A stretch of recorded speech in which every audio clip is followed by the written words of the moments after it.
సంగారెడ్డి జిల్లాలోని కార్మికుల సమస్యలు పరిష్కరించాలని డిమాండ్ చేస్తూ సిఐటియు జిల్లా కార్యదర్శి సాయిలు ఆధ్వర్యంలో కలెక్టరేట్ ముందు బైఠాయించిన కార్మికులు కాంగ్రెస్ ప్రభుత్వం కార్మికులకు స్కీమ్ వర్కర్లకు ఇచ్చిన హామీ ప్రకారం వేతనాలు పెంచాలని ఎర్రటి ఎండను సైతం లెక్క చేయకుండా కలెక్టర్ ఆఫీస్ ముందు బైఠాయించారు. ఈ సందర్భంగా సిఐటియు జిల్లా అధ్యక్షులు సాయిలు మాట్లాడుతూ అతి తక్కువ వేతనంతో కష్టపడి ప్రభుత్వ పథకాలు జయప్రదం చేసే కార్మికులకు వేతనాలు ఎందుకు పెంచడం లేదని ప్రశ్నించారు. ఎన్నికల్లో గెలిస్తే వేతనాలు పెంచుతామని హామీ ఇచ్చిన ప్రభుత్వం ఈ అసెంబ్లీ సమావేశాల సందర్భంగా కార్మికుల సమస్యలపై చర్చించి పెరుగుతున్న ధరలకు అనుగుణంగా వేతనం పెంచాలని, లేకుంటే అసెంబ్లీ ముట్టడిస్తామని హెచ్చరించారు. ఈ కార్యక్రమంలో సిఐటియు జిల్లా సహాయ కార్యదర్శి ఎం యాదగిరి, వివిధ రంగాల నాయకులు మంగ, మంజుల, నగేష్, యశోద, దశరథ్, సదానందం, లక్ష్మణ్, జయరాం, రాములు, సుధాకర్, యేసుమణి, సత్తయ్య, ప్రశాంతి, అనిత, గౌరమ్మ మరియు కార్మికులు పెద్ద ఎత్తున పాల్గొన్నారు.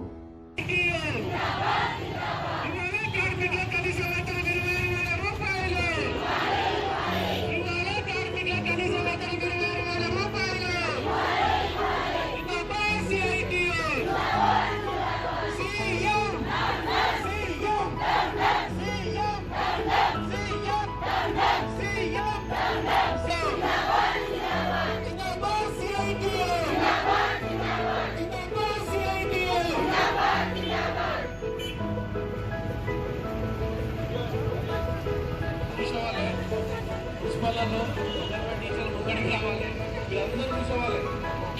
ఇది మన సమస్య, సంబంధించిన సమస్య. ఎవరు కూర్చోవాలి, ఇలాంటి ఏం పరిష్కారమైన పరిస్థితి లేదు. ఆ సమస్య అందరి దగ్గరికి రావాలన్నమాట. మీరు అక్కడ కూర్చుంటే మేము మాట్లాడింది ఇక్కడ మాట్లాడి ఏం కావాలి పిల్లలకి ఇక్కడ మీరు అక్కడ కూర్చో దగ్గరికి రావాలి.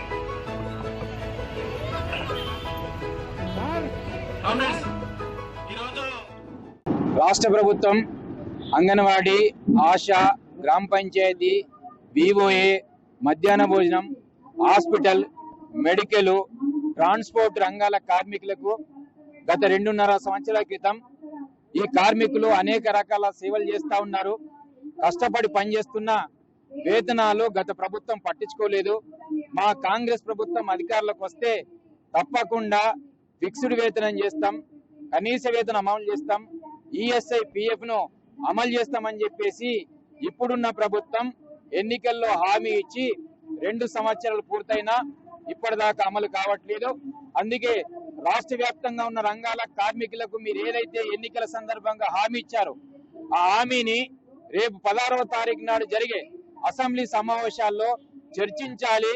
పెరుగుతున్న ధరలకు అనుగుణంగా వేతనం ఇవ్వాలని చెప్పేసి ఈరోజు సంగారెడ్డి జిల్లాలో సిఐటియు ఆధ్వర్యంలో ఎర్ర టెండలో ఇవాళ ధర్నా కార్యక్రమం చేస్తా ఉన్నాం. ఇవాళ ప్రభుత్వానికి అడుగుతున్నది మేము గొంతమ్మ కోరికలు కాదు. కేంద్ర ప్రభుత్వము, రాష్ట్ర ప్రభుత్వము అమలు చేస్తున్న పథకాలను క్రింది స్థాయిలో పేదలకు, ప్రజలకు అందించే దాంట్లో ఈ రంగాల కార్మికులు చాలా కీలకమైన వాళ్ళు. గత 20-30 సంవత్సరాల నుంచి పనిచేస్తున్నా కనీస వేతనం లేదు, ఈఎస్ఐ పిఎఫ్ లేదు, ఉద్యోగ భద్రత లేదు, రిటైర్మెంట్ బెనిఫిట్ లేదు, చనిపోతే పట్టించుకునే పరిస్థితి లేదు, ప్రమాదాలు జరిగితే పట్టించుకునే పరిస్థితి లేదు. అందుకే గత 10 సంవత్సరాలు బీజేపీ ప్రభుత్వం పట్టించుకోలేదు, కేంద్రంలో రాష్ట్రంలో టీఆర్ఎస్ ప్రభుత్వం పట్టించుకోలేదు. మేము మీ వెంట ఉంటాం, మీ వేతనాలు పెంచుతామని చెప్పేసి 2023 సెప్టెంబర్ మాసంలో సిఐటి ఆధ్వర్యంలో సమ్మె జరిగితే ఈ కాంగ్రెస్ నాయకులు వచ్చి టెంట్ల దగ్గరికి వచ్చి మీ వేతనాలు ఫిక్స్డ్ 18,000 చేస్తాం, కనీస వేతనం 26,000 చేస్తామని చెప్పి 2 సంవత్సరాలు అయింది. ఎందుకు చర్చించట్లేదు, ఎందుకు మాట్లాడట్లేదు అంటే కార్మికులు అంటే అంత అలసన, కార్మికులు అంటే పట్టించుకోరా.